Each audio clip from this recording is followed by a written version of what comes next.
अस्सलामु अलैकुम तलबा व नाज़रीन। आज हम बात करेंगे एक सैम्पल पेपर की।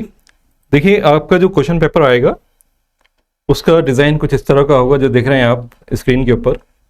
ठीक है, इसमें तकरीबन जो आप देखेंगे 30 सवाल होंगे और ये क्वेश्चन पेपर जो आएगा सिर्फ अच्छी तरह से चेक कर लेंगे सबसे पहले जब आपको मिलेगी। तो इसमें 30 तो आपका क्वेश्चन होंगे, सवालात होंगे और ये 10 सफ़हात होने चाहिए। ठीक है, और जैसे ही आपको क्वेश्चन पेपर मिलेगा, पहला काम आपका ये है कि आप अपना रोल नंबर जो आपका मिला है वो इसके ऊपर लिख देंगे, जो भी आपका है। मान लीजिए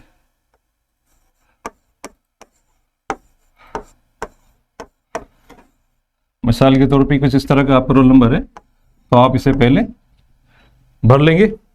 ठीक है, और इसके साथ ही यहाँ पर एग्जामिनेशन जो है नहीं, जब जिस दिन आपका एग्ज़ाम होगा उस दिन की डेट और उसके साथ साथ उसका दिन जो है आप डाल देंगे। जैसे मान लीजिए आज की तारीख है 9 अक्टूबर 2023, तो ये तो हो गया दिन।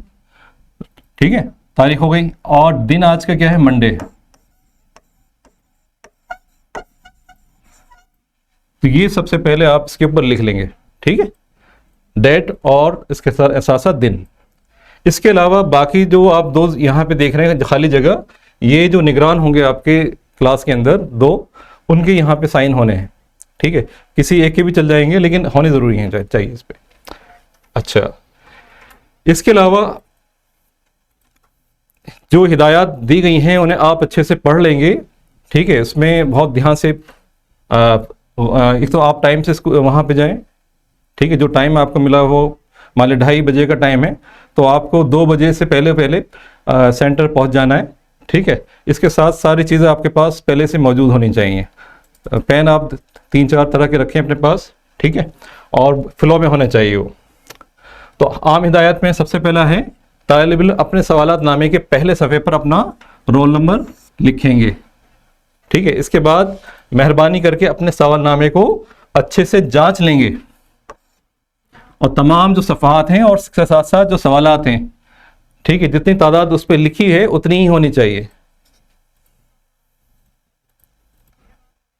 इसके अलावा ये जो पेपर है इसे 4 सेक्शन में डिवाइड किया गया है, A, B और C और D। मारूदी जो सवालात हैं यानी ऑब्जेक्टिव टाइप जो क्वेश्चन है, मल्टीपल जो चॉइस के क्वेश्चन है आपका MCQ, उसमें हम देखेंगे जो सवालात दिए गए हैं तो उस वक्त के अंदर जो है आपको मुकम्मल करना है। उसके लिए आपको एक्स्ट्रा टाइम नहीं मिलेगा। इसके अलावा जवाबी जो कॉपी है आपका, जो आंसर शीट है, उसके ऊपर किसी तरह की आपको निशानी नहीं लगानी है। ठीक है, जैसे 786 या कोई और बिस्मिल्लाह या और किसी तरह की जो निशानी है या नाम वगैरह आपको नहीं लिखना है। अच्छा, ये जो आपका सवाल नामा है इसका कोड आप ध्यान रखेंगे, ये है जो आपको मिला है 65/S/A/U सेट A है। ठीक है, किसी का सेट B हो सकता है, किसी का C हो सकता है। ठीक है, तो उस हिसाब से आप उसको भरेंगे। सारे जो क्वेश्चंस हैं आपको वो आपको अटेम्प्ट करने ज़रूरी हैं, उसको आपको हल करना ज़रूरी है। ठीक है, तो सारे सवालात हल किए जाएंगे। ठीक है, इसके साथ साथ पहले से लेके 8वीं जो क्वेश्चन है आपका, 8वें नंबर तक के जो सवालात हैं वो मारूजी हैं। मारूजी यानी कि ऑब्जेक्टिव टाइप हैं, जिसे हम MCQ कहते हैं।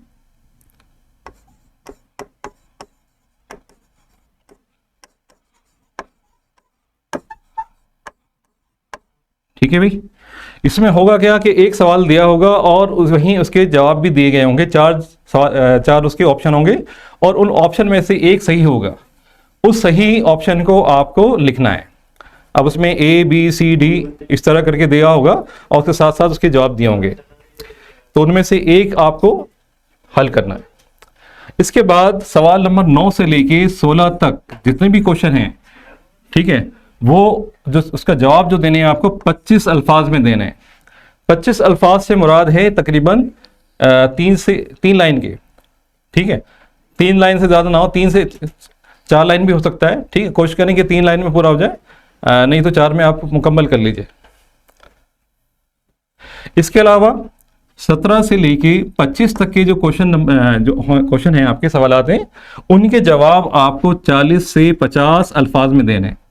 इसका मतलब पूरा एक जो पैराग्राफ है तकरीबन ये 6 से लेके 7 लाइन, 6 लाइन आप मान के चलें कि 6 लाइन में से मुकम्मल कर देना है, या 4 पॉइंट में, कम से कम 4 पॉइंट में इसके जवाब दे दें।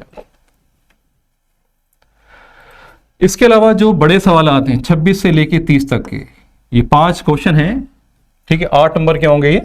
इनके जवाब आपको 150 से लेके 200 अल्फाज में देने हैं। इसका मतलब या तो आप पूरा जो 1.5 पेज के हिसाब से आप देख लें, या फिर तकरीबन 8 अलग अलग पॉइंट्स बना के बाकायदा आप इसका जवाब दे सकते हैं, क्योंकि 8 नंबर का सवाल है तो एक एक पॉइंट का 1 नंबर मिल जाएगा आपको। तो तरीके से अगर आप 8 पॉइंट बना के दे देंगे तो 8 नंबर पूरे पूरे मिल जाएंगे। चलिए स्टार्ट करते हैं। अब पहला जो सवाल है स्क्रीन पे आप देखें कि मंदरजा झैल में से किस मंदिर को हिंदुस्तान में कभी भी बनाया गया सबसे उम्दा वाहिद फन पारा करार दिया गया है। यानी अब तक का जो ऐसा टेम्पल है जो ये यानी पूरे इंडिया का ये बहुत ही मायानाज जो है मंदिर माना जाता है। और इसकी खासियत ये है कि पूरा जो एक पूरा टेम्पल है, मंदिर है, वो एक पूरी चट्टान को काट कर बनाया गया है, पूरे एक ब्लॉक को जो है काट के बनाया गया है। तो इसमें है ए ऑप्शन महाबलीपुरम, दूसरा है बृहदस्वार, ठीक है, या बृहदेश्वर जिसे कह सकते हैं आप, ठीक है, थोड़ा सा स्पेलिंग इसी गलत है यहाँ पर, ये बृहदेश्वर है। सी है कैलाशनाथ टेम्पल और डी है पुरी, ठीक है। तो जहां तक बात की जा रही है ऐसे मायानाज टेम्पल की जो पूरा एक पहाड़ को काट के बनाया गया है, तो उसका आंसर होगा सी। तो यहां आप जो जवाब लिखेंगे तो जवाब में आप जवाब का 1 लिखे, ठीक है, और उसके साथ साथ ऑप्शन सी भी लिखेंगे और साथ साथ कैलाश नाथ, ठीक है, ये भी लिख देंगे। तो जवाब में 1 नंबर लिख के साथ साथ उसका जो ऑप्शन है सी और कैलाशनाथ, ये भी साथ साथ आप लिखेंगे।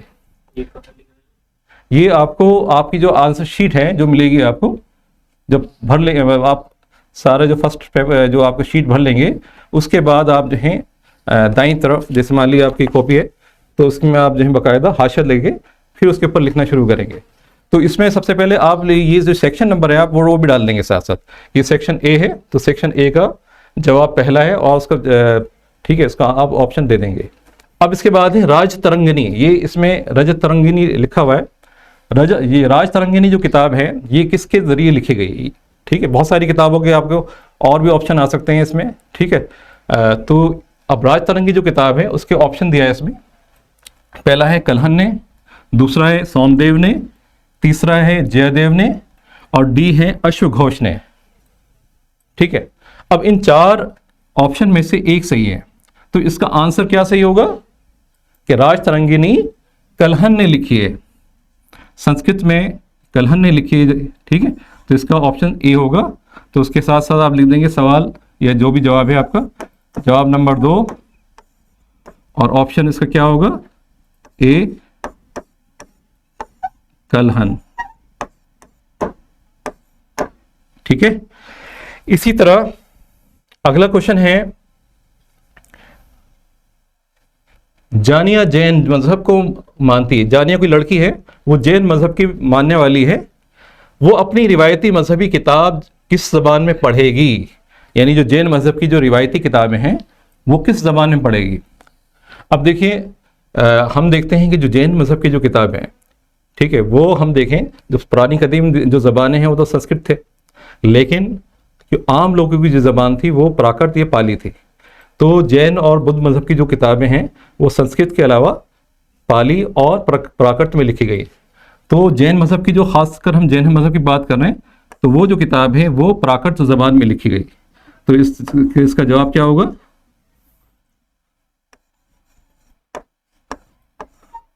जवाब नंबर 3 डाल के आप इसका आंसर क्या लिखेंगे, प्राकृत, ठीक है भाई, ये इसका आंसर हो जाएगा।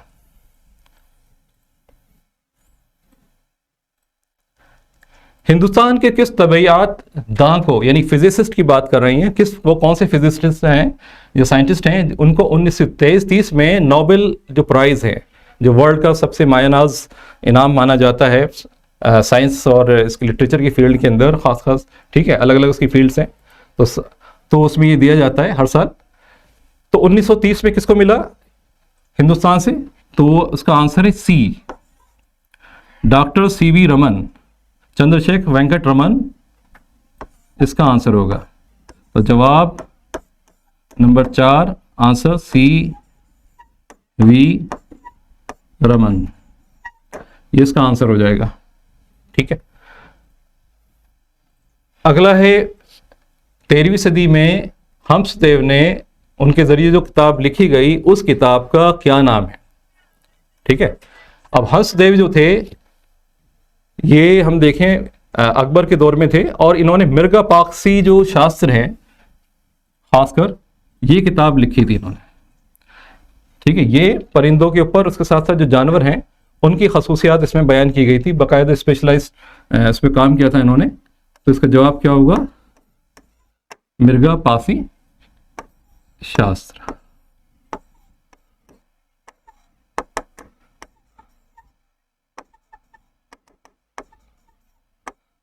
ठीक है, चलिए देखिए, असल में मिर्ग और पासी, मिर्ग का मतलब यहाँ पे हिरन के लिए इस्तेमाल होता है, वैसे ही नहीं, लेकिन यहाँ पे 4 पैरों पे चलने वाले जानवर हैं, और पासी यानी पक्षी से है।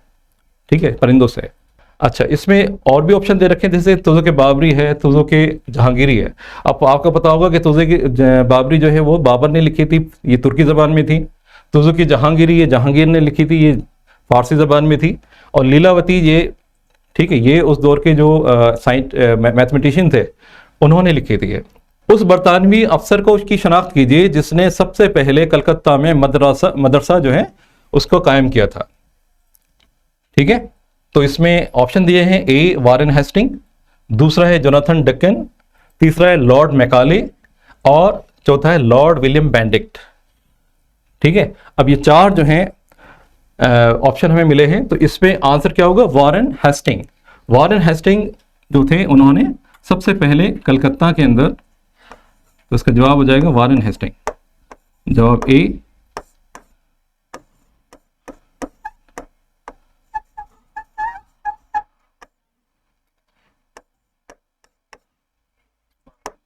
ठीक है भाई,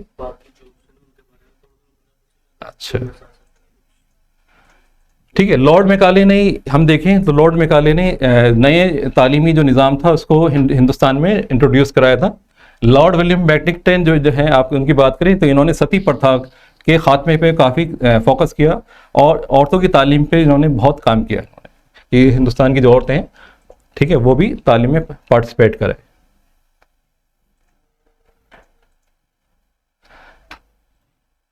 इसके अलावा है, महात्मा गांधी ने छूत छात के खिलाफ एक मुहिम शुरू की थी और सबसे निचली जात के लोगों को एक नाम दिया था उन्होंने बाकायदा।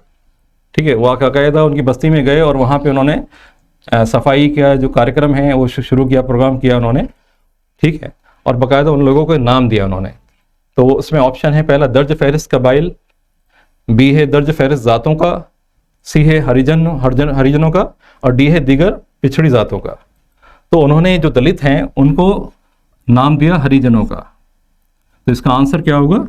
हरिजन।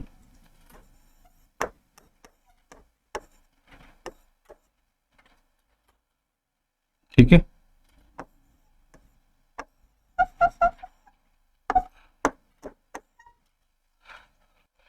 द्रौपदी ने 5 पांडु भाइयों से शादी की और ये किस किस्म की शादी की मिसाल है? आपने देखा होगा, हम जब हमने पढ़ते हैं जो अलग अलग जो क्या कहते हैं रामायण और ये जो महाभारत हैं, इनके बारे में जब मुताला करते हैं तो उसमें अलग अलग हमें जो सोशल जो क्या कहते हैं स्ट्रक्चर है वो देखने को मिलता है हमें। तो उसी में हम देखते हैं कि जो द्रौपदी है उन्होंने 5 पांडवों से शादी की। तो ये मिसाल किसकी है? यकजोजी यानी एक यानी मियाँ बीवी, एक मियाँ बीवी की नहीं, या तादाद अज़वाज की, अलग अलग एक से ज़्यादा औरतों की, या चंद शोहरी की यानी एक से ज़्यादा शोहरों की। ठीक है, इसके बाद अगवत बिहा की। तो इसमें जो आंसर होगा वो होगा चंद शोहरी की, क्योंकि उसने 5 जो भाई थे पांडव उनसे शादी की थी। तो इसका जवाब हो जाएगा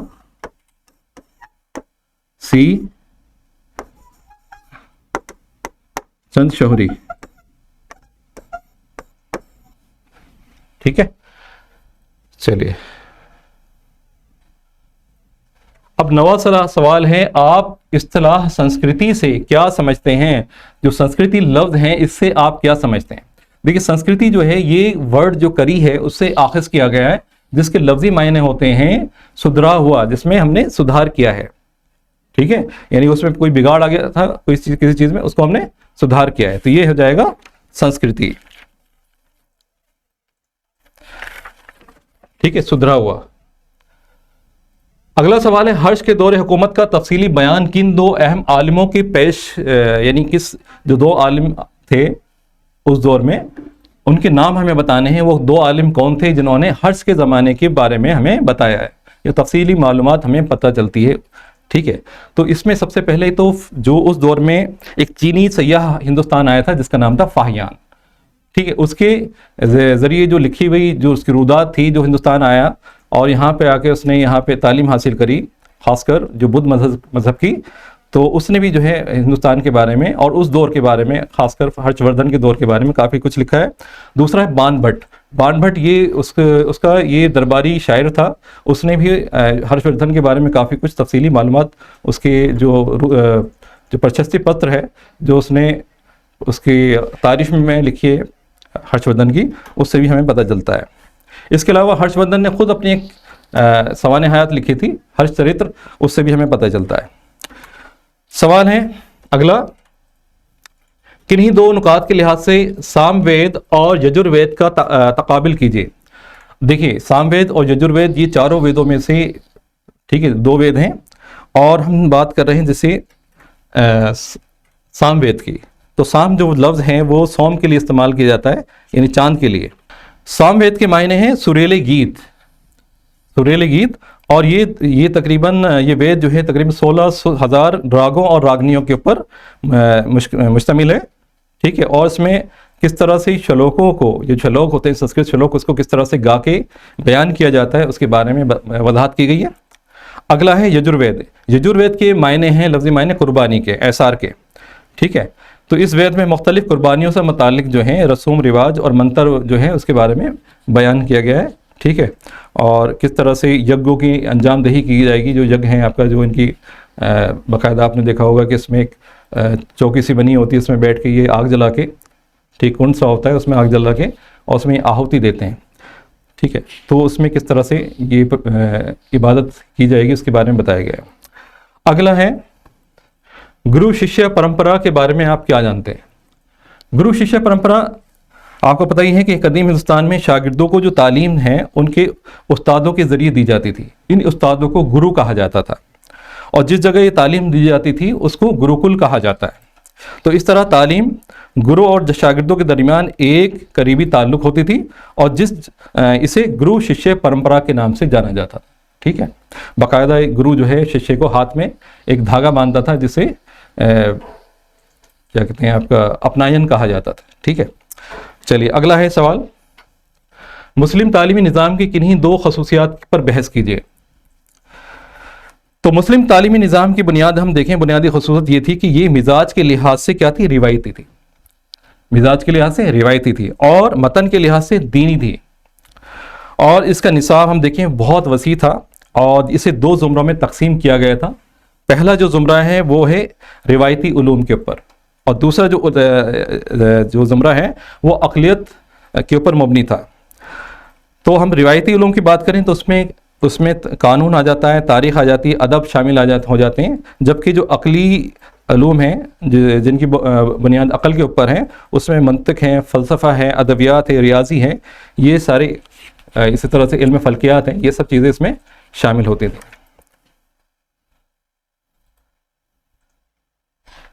ऐसे किन्हीं दो असबाब को जांचिए जिसकी वजह से कोची मशहूर था। कोची आपको पता होगा कि कोची केरल में एक जगह है और ये बंदरगाह थी।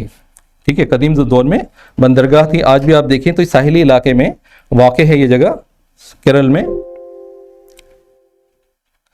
तो कोची में मशहूर बंदरगाहें मौजूद थी और यहाँ सौदागरों और जो गैर मुल्की जो ताजिर हैं वो यहाँ पर आर्जी इनका मकाम गाहें थी और यहाँ कई बाज़ार मौजूद थे और इस बाज़ार में खुशबूदार मंजन, ठीक है, इसके अलावा फूल, अगरबत्ती यहाँ पे फ़रोख्त की जाती थी। इसके साथ साथ रेशम, ऊन और सूती कपड़े यहाँ पर ठीक है बेचे जाते थे।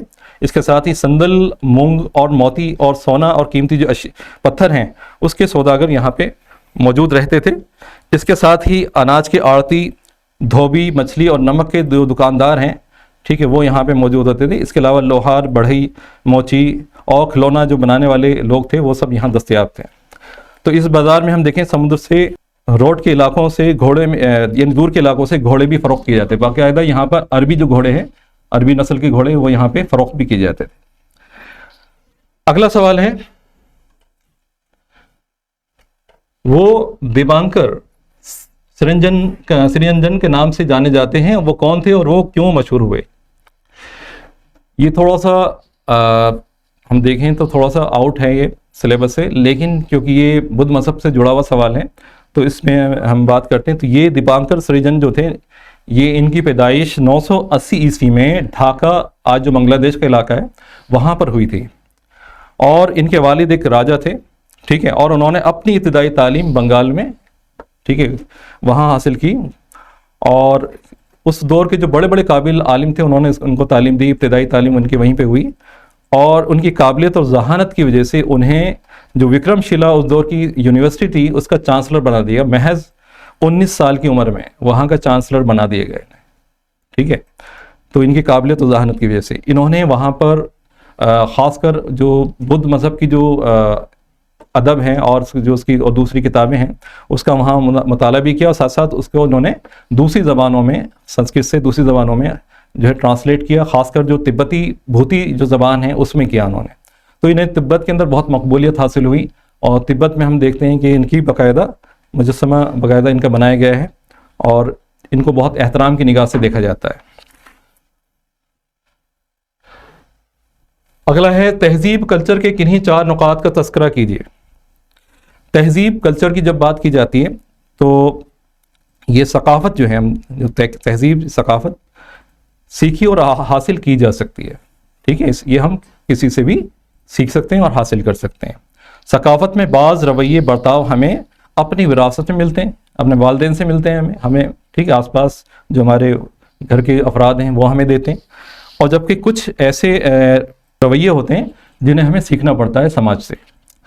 इसके अलावा सकाफ़त अफजाइश पजीर है, यानी इसमें बढ़ोतरी होती रहती है, वक्त के साथ साथ नई नई मालूमात आती रहती हैं और उसमें बढ़ोतरी होती रहती है। सकाफ़त तब्दील पजीर है, वक्त के साथ साथ इसमें तब्दीली भी होती है ठीक है। कोई नई चीज़ आ गई ठीक है तो ये इसमें तब्दीली भी आ जाती है। अब देखें पढ़ाई का जो है सिस्टम है उसमें भी चेंज आया है। पहले पेड़ के नीचे जो है तालीम दी जाती थी, फिर उसके बाद आप देखें कि बाकायदा कमरा बना के जो है ब्लैक बोर्ड पर तालीम दी जाती थी। अब जो आप देख रहे हैं कि स्मार्ट बोर्ड के ऊपर तालीम दी जा रही, तो ये वक्त के साथ साथ इसमें बदलाव आ रहा है। सकाफ़त हरकत पर पजीर है, कोई सकाफ़त एक जैसी नहीं रहती, वक्त के गुजरने के साथ साथ उसमें पुराने तरीके भी बदलते रहते हैं ठीक है। तो ये 4 नुकात पे आप इसका जवाब दे देंगे। अगला सवाल है, हिंदुस्तानी तहजीब सेकुलर तहजीब की अक्कासी करती है, यानी हिंदुस्तानी जो तहजीब है वो सेकुलर है। सेकुलर मिजाज मतलब किसी दीन को या किसी मजहब को इसमें तरजीह नहीं दी गई, फ़ौक़ियत नहीं दी गई है। तो हिंदुस्तानी में हम देखें तो हिंदू, मुस्लिम, सिख, ईसाई, बुद्ध, जैनी, पारसी, यहूदी सब आबाद हैं हिंदुस्तान के अंदर। हमारे आइन में ने जो है हिंदुस्तान को एक सेकुलर मुल्क जो है करार दिया है, और हर एक को अपनी मर्ज़ी के मुताबिक अपने मज़हब को इख्तियार करने की और उस पर अमल करने की और उसकी तशहीर करने की पूरी पूरी आज़ादी है। ये हमारे आइन जो है उसने हमें पूरी पूरी आज़ादी दी है। रियासत या मुल्क का अपना कोई मज़हब नहीं है, और रियासत सभी मज़ाहिब को यकसा तौर पर देखती है, और जियो और जीने देने वाली जो एक नज़रिया है ठीक है इसको वो मानती है, उसको फॉलो करती है।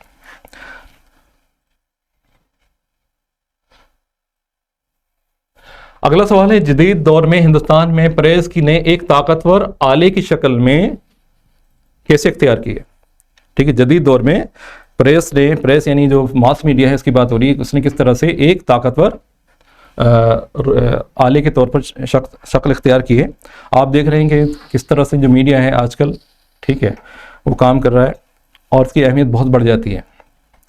तो जदीद दौर में हिंदुस्तान में प्रेस ने एक ताकतवर शक्ल इख्तियार कर ली है। प्रेस ने न सिर्फ अवाम में कौमियत और जमहूरी नज़रिए की अक्कासी करती है, इसके साथ साथ हमारे ख़यालात की आज़ादी, इसके साथ साथ बराबरी, भाईचारे के ख्यालात को आम करती है। उसके साथ साथ समाज के पिछड़ेपन और समाज में जो फैली हुई जो बुराइयां हैं उनकी तरफ हुकूमत का ध्यान दिलाती है। ठीक है, और मुल्क की तरक्की में रुकावट बन रही जो जैसे बहुत सारे प्रॉब्लम्स हैं, छूत हैं, ज़ात पात का निज़ाम है, और इसी तरह से जो हम देखते हैं कि किस तरह से तासुब किया जाता है, ठीक है, उसको ख़त्म करने और एक मुस्बत माहौल किस तरह से बनाया जाए, उसके ऊपर वो फोकस करती है। तो ये बहुत बड़ी जिम्मेदारी मीडिया की बनती है, ठीक है, जिसे उसे निभाना चाहिए। समाजी मजहबी इस्लाहात की किन्हीं 4 मुश्तरका खासियतों पर से बहस कीजिए। समाजी मजहबी इस्लाहात की किन्हीं 4 मुश्तरका खासियतों पर बहस कीजिए। आपने जो चैप्टर है इस्लाहात का, समाजी और मजहबी इस्लाहात का, तो उसमें हम देखते हैं कि जितने भी मुसल्लिहीन थे अपने अपने दौर में, उन्होंने समाज में एक समाज को बेहतर समाज बनाने के लिए काफ़ी काम किया। ख़ासकर हम देखें तो औरतों की जो हाल-ए-ज़ार थी उसको बेहतर बनाने में काफ़ी उन्होंने कोशिश करी। उस दौर में हम देखते हैं कि सती प्रथा बहुत आम थी। ठीक है, इसके साथ साथ लड़की अगर बेवा हो जाती थी तो उसकी दोबारा शादी नहीं होती थी, और छोटी उम्र में बच्चियों की शादी कर दी जाती थी। ये चीज़ें आम थी। ठीक है, तो हम देखते हैं कि तो सभी समाजी इस्लाहातकारों ने औरतों की तालीम को फ़रोग़ देने की बात करी। पहला तो ये इंपॉर्टेंट है कि सभी जितने भी उस दौर के समाजी इस्लाहकार थे, उन्हें औरतों की तालीम को फ़रोग़ देने में काम किया। सभी समाजी और मजहबी इस्लाहकारों ने ज़ात पात के निज़ाम को ख़त्म करने की कोशिश करी कि जो ज़ात पात का निज़ाम था छूत छात का, उसे किस तरह से ख़त्म किया जाए। सभी समाजी मजहबी इस्लाहकारों ने तोहम परस्ती और समाज में जो अलग तरह से जो पुरानी गैर रिवायती जो चीज़ें चली आ रही थी आपका, उनको ख़त्म करने की कोशिश करी, उसकी हिमायत करी इन्होंने। इससे पहले है जदीद दौर में हिंदी अदब और हिंदी ज़बान अदब की तरक्की को बयान कीजिए। अब जदीद दौर में हम देखें तो हिंदी ज़बान को फ़रोग़ 18वीं सदी ईस्वी से शुरू होता है। इस दौर की अहम हिंदी जो मुसन्निफ़ीन हैं उसमें हम देखें सदासुख लाल, एहसानुल्लाह खां, भारतेंदु हरिश्चंद्र, और इसी तरह से ठीक है, हिंदी ज़बान के ये मुस्तहकिम इन्होंने बनाया। और हिंदी अदब में हम देखें तो भारतेंदु हरिश्चंद्र, और इसी तरह से महादेवी प्रसाद, ठीक है, राजेंद्र, इसी तरह से शुक्ला और मुंशी प्रेमचंद, ठीक है, इनके सब नाम जो हैं ये आते हैं। इसके अलावा हम देखते हैं सुमित्रा पंदन नंत है, और मैथिली शरण गुप्त है, निराला है आपका। ठीक है, ये इन्होंने हिंदी जो शायरी है इसको फ़रोग़ दिया इन्होंने। स्वामी दयानंद ने हिंदू समाज की इस्लाह और जो गलतियां थी आपका जो मज़हब के अंदर, उसको दूर करने की, ख़ासकर जो समाजी जो लानतें हैं, ठीक है, उनको दूर करने की उन्होंने कोशिश की, और कलम के ज़रिए इन्होंने इसका काम किया। इस तरह से मुंशी प्रेमचंद समाज की तवज्जो जो है गरीबों, ठीक है, और जो उनकी ज़बो हाली है उसकी तरफ भी दिलाई है उन्होंने। ख़ासकर हम देखें तो महादेवी वर्मा, उन्होंने औरतों की हालत ज़ार के ऊपर जो है उसको उजागर किया है। ठीक है, तो अलग अलग हम देखते हैं अलग अलग जो मुसन्निफ़ीन थे उन्होंने अलग अलग टॉपिक लेके बाकायदा जो है समाज की जो बुराइयां हैं या समाज की जो कमियां हैं उसको उजागर करने की कोशिश करी है, और किस तरह से उसको ख़त्म किया जाए और समाज को एक बेहतर समाज बनाया जाए, इसके ऊपर उन्होंने काम किया है। अगला सवाल है, आर्ट के गंधारा स्कूल की कोई 4 खासियतें बताइए। ठीक है, आर्ट के अगर हम देखें तो आर्ट के 3 स्कूल हैं। ठीक है, आर्ट के तो कई सारे स्कूल हैं, लेकिन जब हम फ़न मुजस्समा साजी की बात करते हैं तो फ़न मुजस्समा साजी में आर्ट के 3 स्कूल हैं। एक है गंधारा आर्ट, दूसरा है मथुरा आर्ट, और तीसरा है अमरावती आर्ट। तो यहाँ बात हो रही है गंधारा आर्ट की। तो गंधारा आर्ट की जो है हम देखें तो इसमें हम देखते हैं ये आर्ट का वो मकतब फ़िक्र है जो गौतम बुद्ध के कद आदम मुजस्समे इन्होंने यूनानी देवताओं के अंदाज में बनाए इन्होंने। ठीक है, उस दौर में यूनानी हिंदुस्तान आए थे, ये बात हम कर रहे हैं 320 ईस्वी के आसपास की। तो उस दौर में गौतम बुद्ध जो हैं उनको एक बहुत ही आलिम दीन मतलब माना जाता था, और एक जो है बहुत ही आला शख्सियत के तौर पे उन्हें देखा जाता था। तो उस दौर में जो है क्योंकि यूनानी हिंदुस्तान आए थे, और यूनानी जो हैं उस दौर में जो बढ़ई थे ज़्यादातर, क्योंकि जहाज़ बनाने वाले थे, तो उन्होंने बाकायदा मुजस्समे बनाए और बहुत पॉलिश करके बनाए।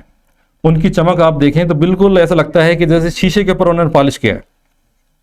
इन मुजस्समों को खूबसूरत बनाने के लिए उन्होंने बेशकीमत ज़ेवरात, मलबूसात और पोशाकें इस्तेमाल की हैं बाकायदा। आप देखेंगे उसमें बाकायदा सिल्वर टिप जो हैं वो भी नज़र आती हैं आपको, एक एक चीज़ बारीकी से काम किया है उन्होंने। और ये मुजस्समे पत्थर पे, टेराकोटा पे और सीमेंट जैसे जो मवाद हैं उनके ऊपर बनाए गए थे। तो यूनानी और हिंदुस्तानी आर्ट के आपसी मेल से गंधारा आर्ट का वजूद हुआ और इनमें मुजस्समे की को कशिश देने के लिए, पुरकशिश बनाने के लिए बाकायदा इसमें पॉलिश की गई है वो, ठीक है। तो ये इसकी खसूसियात थी। अगला सवाल है, 19वीं सदी का पहला निस्फ हिस्सा तालीमी तजुर्बात का दौर कहलाता है। कोई 4 असबाब बयान करके इस कौल की जो है आप दलाइल के कौल के हक में दलाइल दीजिए। 19वीं सदी का जो पहला निस्फ हिस्सा है हम देखें तो तालीमी तजुर्बात का दौर कहलाता है।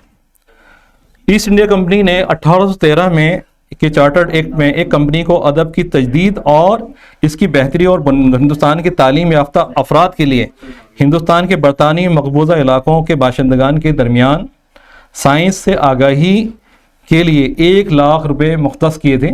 बाकायदा 1 लाख रुपए के भी यहाँ के जो लोग हैं वो साइंसी उलूम को जो है हासिल करें। तो 1813 का एक चार्टर, बाकायदा एक एक्ट जो है वो कानून बनाया गया ईस्ट इंडिया कंपनी के ज़रिए। 1835 में मैकाले के मसूदे और बेंडिक्ट के करारदाद के ज़रिए अंग्रेज़ी को हुकूमत की सरकारी ज़बान बना दिया गया। ये 1835 का। 1854 के देखें तो वुड के मरासले में तालीमी पॉलिसी का अगराज व मकासद पर जोर दिया गया और यूरोप की जदीद आर्ट, साइंस, इसके साथ फ़लसफ़ा, अदब और अंग्रेज़ी को दूसरी ज़बानों के ज़रिए तालीमी निसाब में शामिल कर दिया गया, ठीक है, और उसके ऊपर जोर दिया गया। इसके अलावा स्कूलों में असातिज़ा की तरबियत के लिए बाकायदा और औरतों की तालीम पर भी जोर दिया गया, ठीक है। अगला सवाल है, हिंदुस्तानी समाजी निज़ाम में 4 आश्रमों के तस्वुर को बयान कीजिए। अब आपको पता है कि 4 आश्रम जो हैं अगर हम 100 साल को में बांट दें, ठीक है, अगर हम इंसानी ज़िंदगी को 100 साल में बांट दें, यानी 25 साल 25 साल 25 साल और ये फिर 25 साल, तो पहला जो मरहला है आपका 25 साल का, इसको कहा जाता है हिंदू आश्रमों में पहला जो आश्रम है उसको ब्रह्मचर्य कहा जाता है।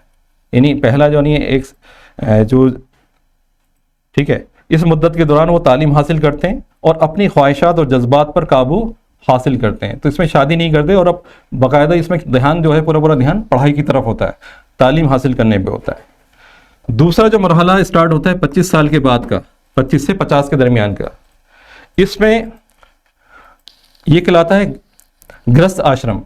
गृहस्थ आश्रम में फर्द शादी करता है और अपने ख़ानदान को पालने के लिए रोज़ी रोटी कमाता है, ठीक है, इसे गृहस्थ आश्रम कहते हैं।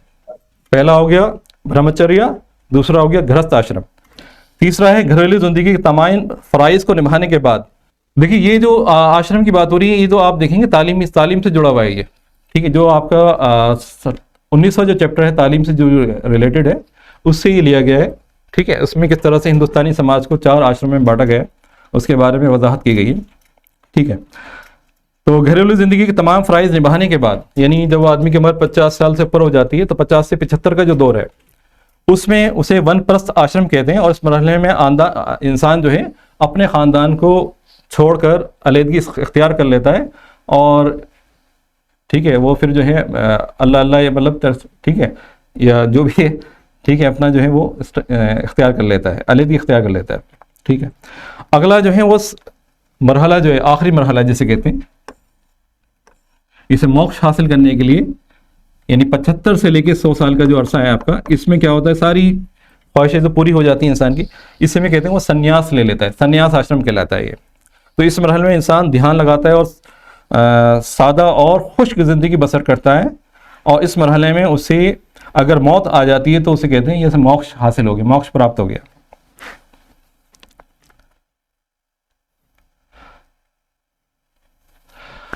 अगला सवाल है, लड़कियां दुनिया की सबसे ज़्यादा ज़ाया किया गया तोहफा हैं। वो बहुत कीमती इंसान हैं जिनमें लातादाद सलाहियतें पोशीदा हैं, लेकिन दुनिया भर में इनकी बुनियादी ज़रूरतें सबसे आखिर में पूरी की जाती हैं और इनकी बुनियादी हकूक़ को सबसे पहले नज़रअंदाज किया जाता है।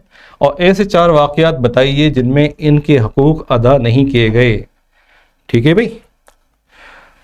अब देखिए, लड़कियां दुनिया के सबसे ज़्यादा ज़ाया किया गया तोहफा हैं।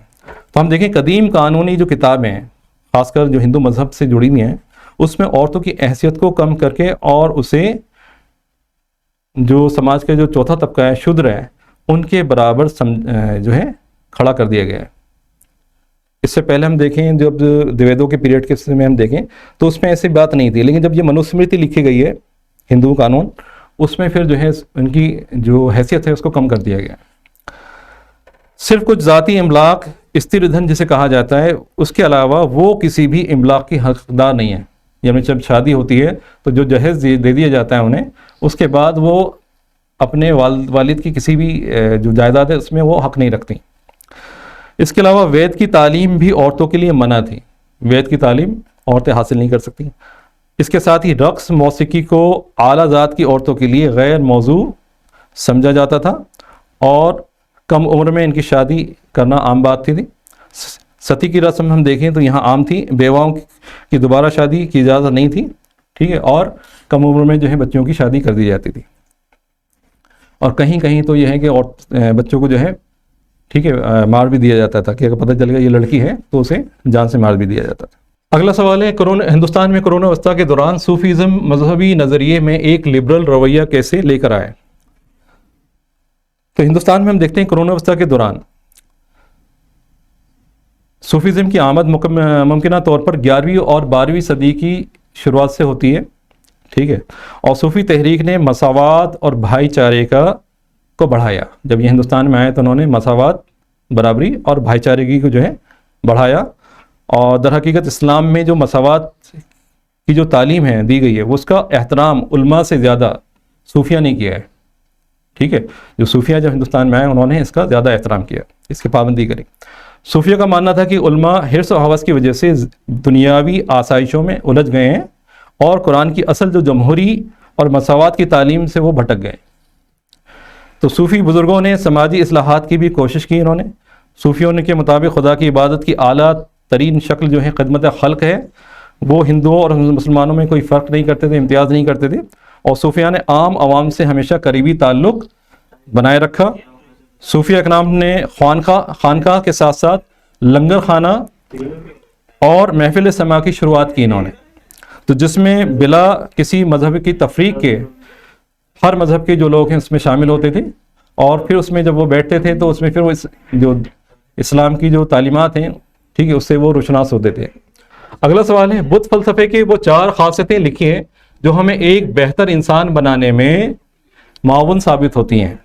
बुद्ध फलसफे, ठीक है, जो ये फलसफे वाला जो चैप्टर है आपका, ठीक है, उसमें इसको बयान किया गया है। बुद्ध फलसफे के अंदर यह मौजूद है। इसमें हम देखते हैं कि बुद्ध ने ज़िंदगी और अमली अखलाकियात की सादा असूलों को पेश किया है, ठीक है।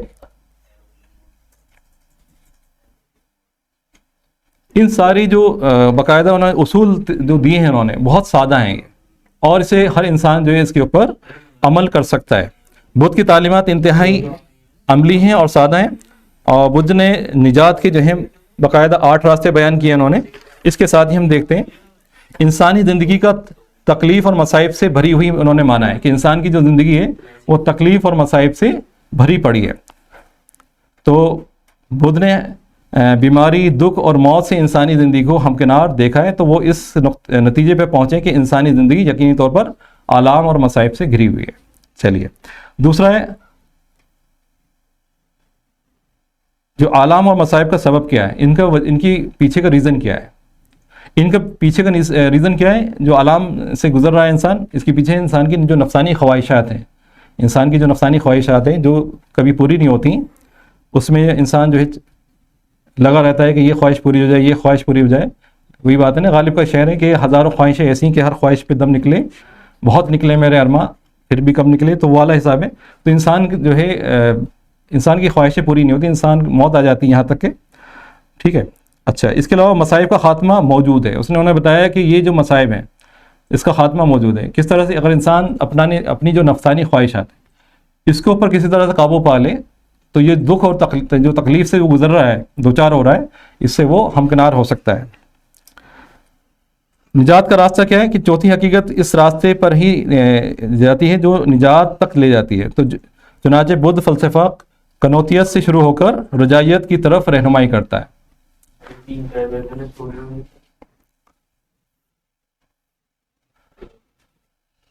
अगला सवाल है 8वीं दर्जे की तालिबा जिसका नाम शरिया है, उसका एक सवाल का जवाब देना है कि इंदुस घाटी तहजीब, इंदुस घाटी को हम क्या कहते हैं? हड़प्पा तहजीब के नाम से भी जानते हैं। अगर फायदे में इंदुस घाटी तहजीब आ जाए तो आप इससे घबराइएगा नहीं। इंदुस घाटी जो सिंध घाटी की तहजीब है उसको कहा जाता है इंदुस, इंग्लिश में बोला जाता है, सिंध हिंदी या उर्दू में बोला जाता है। तो सिंध घाटी की तहजीब भी कह सकते हैं इसे, और हड़प्पा तहजीब भी कह सकते हैं इसे। तो इस पर सवाल अगर आ गया तो आप हड़प्पा तहजीब के बारे में लिख सकते हैं। तो इसका फन तामीर शहरी तहजीब की अक्कासी करता है। 8 नुकात बताते हुए इस जवाब को लिखिए। अब इसे 8 नुकात जो हैं आप देंगे और इसका जवाब लिखेंगे आप। तो पहला तो यह कि हड़प्पाई तहजीब के साथ जुड़ी हुई सकाफत को हिंदुस्तान की पहली शहरी सकाफत माना जाता है, कहा जाता है। हड़प्पाई लोगों ने हिंदुस्तान में सबसे पहले शहर तामीर किए जो शहरी मनसूबाबंदी के साथ बनाए गए थे। बाकायदा पूरा एक प्लेटफॉर्म बनाया गया, उसके बाद उसके ऊपर शहर खड़ा किया गया। उसमें सबसे पहले उन्होंने सड़कें बनाई, नालियाँ तैयार की, और फिर उसके दोनों तरफ जो है मकान जो है बनाए। अच्छा, इसके अलावा हम देखते हैं इन शहरों में सफाई सुथराई, पानी की नकासी और चौड़े रास्तों के इंतजामात मौजूद थे। इन्होंने पकी हुई ईंटों से 2 मंजिला इमारत की तामीर की, और हर घर में हम देखें गौसल खाना, रसोई घर और एक कुआं मौजूद होता था। इसके अलावा दीवारगीर शहरों में हम दूसरी अहम इमारतें मसलन हम्माम, अनाज का गोदाम और असेंबली हॉल, जहां पर ये लोग बाकायदा इनकी कोई मजहबी कोई रसूमात होती होंगी जिसको वो अदा करते होंगे। ठीक है, अगला सवाल इसी में है। देही इलाकों में आबाद लोगों को हम देखें तो इनका जो पेशा था वो खेती बाड़ी था, लेकिन जो शहरों में रहने वाले लोग थे उनका अहम जो पेशा था वो तिजारत था, और ख़ासकर ये लोग वो गैर मुल्की तिजारत किया करते थे, यानी दूसरे मुल्कों से तिजारत होती थी इनकी। ये लोग बहुत ही उम्दा कूजागर थे, कुम्हार थे, मिट्टी के बर्तन बड़े अच्छे बनाते थे। हड़प्पाई लोगों को धात साजी से मुतालिक टेक्नोलॉजी जो है उसकी जानकारी थी, और हम देखते हैं ये मिलवा जो धातें हैं उनको बनाकर, ठीक है, एक तीसरी जो धातें हो उसको बनाना ही जानते थे। तो कांसे की जो मूर्ति वहाँ से मिली हमें, उससे ये पता चलता है कि लोग मिलवा धातों से वाकिफ़ थे। ठीक है, किस तरह से टिन और तांबे को मिला के ये कांसा बना लिया करते थे। हड़प्पाई लोग लिखना जानते थे और उनकी ज़्यादातर मोहरों पर तहरीरें पाई गई हैं, और लेकिन बदकिस्मती से अभी तक जो इस तहरीर को हमें समझा नहीं गया, पढ़ा नहीं गया। उसकी वजह यह है कि ये अलग अलग अलामतों में है। ठीक है, हरूफ की शक्ल में नहीं है बल्कि अलामतों की शक्ल में, निशानियों की शक्ल में। इस वजह से इसको हमने डिकोड नहीं कर पाए, पढ़ नहीं पाए अभी। इसके बाद हम देखते हैं कि 1800 कबल मसीह में इस तहजीब का जो है ज़वाल हो गया, ख़ात्मा हो गया, लेकिन इसके वजूहात अभी तक हमें नहीं पता चल पाए कि इसका ख़ात्मा क्यों कर हुआ, उसके पीछे क्या रीज़न था। अलग अलग जो आलिम हैं उनका अपना अपना कहना है। कोई कहता है यहाँ बाढ़ आई होगी, नदी ने अपना रास्ता बदल लिया होगा, या फिर यहाँ कोई भूकंप आया होगा, या कोई ऐसी महामारी आई होगी जिस वजह से लोग उस इलाके को छोड़ गए होंगे। ठीक है, या किसी गैर मुल्की जो दूसरे हमलावर हैं उन्होंने इस यहाँ पे हमला किया होगा जिसकी वजह से ये लोग दूसरी जगह, ठीक है, हिजरत करने पे मजबूर हुए होंगे। तो अलग अलग लोगों की अलग अलग राय हैं। अगला है चंद्रशेखर वेंकट रमन की किन्हीं आर्ट्स वसूलियाबियों की वजाहत कीजिए। चंद्रशेखर वेंकट रमन की बात जब करते हैं तो देखिए साइंस जो वाला जो चैप्टर है आपका, जो 3 चैप्टर हैं आपके 15, 16, 17, तो उसमें जो आखिरी जो जदीद जो साइंसदान है उसमें से ये लिया गया है। तो इसको बहुत अच्छे से कर लिए। एक तो कदीम जो साइंसदान है उनके बारे में पूछ लेते हैं, खासकर आर्यभट्ट के बारे में, और इसी तरह से वराहमीर के बारे में, भास्कर के बारे में, भास्कराचार्य, इसी तरह से पतंजलि है और चरक हैं, इनके बारे में मालूम कर सकते हैं। तो अच्छे से तैयारी कर लीजिएगा। और ये आखिर के जो जदीद दौर के जो साइंसदान हैं इसमें होमी जहांगीर भाभा हो गए आपका, और इसी तरह से विक्रम साराभाई हैं, और ये जगदीश चंद्र बोस हैं, और सीवी रमन हो गए, और इसी तरह से APJ अब्दुल कलाम है। इनके बारे में मालूम कर सकते हैं, इनके सवाल हयात पूछ सकते हैं आपसे, तो इनके बारे में याद कर लीजिएगा अच्छे से। तो चंद्रशेखर वेंकट रमन जो है न सिर्फ एक अजीम साइंसदान थे बल्कि वो इंसानियत की भलाई और इंसानी वक़ार में भी यकीन रखते थे। उन्होंने 1930 में फ़िज़िक्स में नोबेल प्राइज़ जो उस वक्त माना जाता है हासिल किया, और इस एवार्ड को हासिल करने वाले वो पहले एशियाई थे। सीवी रमन की पैदाइश 7 नवंबर 1888 में तिरुचिरापल्ली, जो तमिलनाडु का एक शहर है, वहाँ पर इनकी पैदाइश हुई थी। वो अपने बचपन से ही खुदादाद सलाहियत के हामिल थे और इंडियन आर्ट्स एंड अकाउंट्स जो एक एग्ज़ाम होता था तो उसमें अव्वल आने वाले वो शख्स थे। और महज 19 साल की उम्र में इन्होंने इस एग्ज़ाम को पास कर लिया था। और इस एग्ज़ाम को पास करने के बाद उन्हें असिस्टेंट अकाउंट जनरल जो है वो बना दिया गया था, उसके ओहदे पे फायज हुए। लेकिन क्योंकि इनका इंटरेस्ट जो था वो साइंस के ऊपर था, फिज़िक्स के ऊपर था, तो इन्होंने उस नौकरी को छोड़कर कलकत्ता में, जो कलकत्ता यूनिवर्सिटी है, वहाँ का जो फिज़िक्स का जो शुबा है, साइंस का जो शुबा है, उसमें जाके फिज़िक्स के प्रोफेसर ये बन गए। 1924 में उन्हें रॉयल सोसाइटी की फेलोशिप मिली और उन्होंने रोशनी की किरणों का आबी सालमों से गुजरने की वजह से टूटने की सिमत जो है उसमें कई तजुर्बात किए कि किस तरह से रोशनी जो है एक मीडियम से जब दूसरे मीडियम में दाखिल होती है, हवा से पानी में जा रही है या पानी से कांच की तरफ जाएगी, तो उसमें क्या हुआ है, वो टूट जाती है, बिखर जाती है। और इसके साल में जो बिखर जाते हैं, तो इसके ऊपर बाकायदा एक उन्होंने तवील मकाला लिखा और उनका ये मकाला है, ये मंजर आम पे आया और इसको रमन इफेक्ट के नाम से जाना जाता है। ठीक है, तो डॉक्टर रमन जो है एक अजीम रहनुमा भी थे, एक अजीम उस्ताद भी थे। ठीक है, और इनकी जो जिंदगी है हम देखते हैं, ये हमारे लिए एक मशअल राह है। लास्ट क्वेश्चन है, ठीक है, ये आखिरी जो चैप्टर है उससे जुड़ा हुआ है, बहुत इंपॉर्टेंट है वो लास्ट चैप्टर। मंदरज इल्म के माबेन सकाफती रिश्तों का तस्करा कीजिए। अलग अलग जो कंट्रीज़ हैं, किस किस तरह से हमारा जो रिलेशन है अरबों के साथ, रोम यानी यूरोप के साथ, इसके साथ साथ जो आसपास ये मशरक़ी एशिया है आपका, उनके साथ। ठीक है, उसमें इंडोनेशिया है, इसी तरह से फ़िलिपाइंस है, कंबोडिया है और मलेशिया है, इसी तरह से जावा, सुमात्रा और सिंगापुर है और चाइना है, जापान है। ठीक है, इनके साथ हमारे रिश्ते कैसे हैं इसके बारे में बात की जाए। तो इसमें कंबोडिया और इंडोनेशिया के बारे में बात करी है कि किस तरह से इंडिया के ताल्लुकात उनके साथ कैसे रहे हैं कदीम दौर से। तो हम देखते हैं कि हिंदुस्तान और कंबोडिया के दरमियान सकाफती तारीख की गहरी जड़ें पहली और दूसरी सदी ईस्वी से ही मिलती हैं, जाकर मिलती हैं। तो कंबोडिया में हम देखें हिंदुस्तानी नस्ल से ताल्लुक़ रखने वाले शाही ख़ानदान, ठीक है, वारकनंदनिया थे और पहली सदी ईस्वी से उन्होंने वहाँ पर हुकूमत करी थी। कंबोडिया के लोगों ने वसी यादगारें तामीर की हैं और इनको हिंदुस्तानी रज़मियों की जो देवी देवता हैं, ठीक, उसमें ख़ासकर हम देखें शिव और विष्णु और उसके साथ साथ बुद्ध की जो मूर्तियाँ हैं उसमें बयान किया गया है। ठीक है, दिखाया गया है। इसी तरह हम देखते हैं अंकोर वाट का जो मंदिर है उसमें बाकायदा शिव जो देवता हैं उनके ऊपर बहुत सारे जो है उन्होंने मंदिर बनाए हैं। ठीक है, और ज़्यादातर जो दीवारों के ऊपर रामायण और महाभारत की जो रज़मी हैं, कहानियाँ हैं, उनको जो है उनके मनाजिर को कुनंदा किया है वहाँ पर। ठीक है, इसके अलावा हम बात करते हैं हिंदुस्तान और इंडोनेशिया की। तो हिंदुस्तान और इंडोनेशिया की जब बात करें तो मजहबी फ़न तामीर के लिहाज से इंडोनेशिया में सबसे बड़ा शिव मंदिर जावा जजीरा जो है वहाँ पर बनाया गया है और इस मंदिर को 9वीं सदी ईस्वी में जो है तामीर किया गया। और इस शिव मंदिर में दाएं से बाईं तरफ हम देखें तो दाईं तरफ जो है विष्णु की मूर्ति है और बाईं तरफ जो है ब्रह्मा की मूर्ति है। ठीक, और मूर्ति भी है और मंदिर भी है। इस मंदिर में पूजा के वक्त संस्कृत ज़बान में भजन पढ़े जाते हैं। ठीक है, तो दर हकीकत ये बाली में है जहाँ हिंदू मज़हब अभी तक बरकरार है, जबकि इंडोनेशिया के तमाम मजमे जज़ायर जितने भी हैं वहाँ पर इस्लाम कबूल कर लिया है। वहाँ पे इस्लाम जो है मज़हब है। ठीक है, सबसे बड़ी आबादी इस्लाम मज़हब को फॉलो करने वाले हैं वहाँ पर। उसके बावजूद भी हम देखते हैं कि वहाँ पे हिंदू मज़हब को फॉलो करने वाले लोग भी अभी भी मौजूद हैं।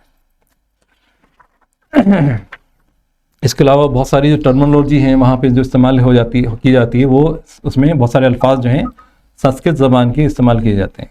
और इसी तरह से जो साइंटिस्ट हैं उनके बारे में, फ़न जो तामीर है आपका उसके बारे में, और इसी तरह से हड़प्पा तहज़ीब के बारे में, जो कदीम हमारी तहज़ीब है उसके बारे में ज़रूर पढ़ के जाइएगा। ठीक है, इंशाल्लाह फिर आपसे मुलाकात होगी। तो जवाब जो है आप जो देंगे तो पॉइंट वाइज बना के दें तो अच्छा रहेगा। ठीक है, अपनी दुआ में याद रखें। अल्लाह हाफ़िज़। अस्सलाम।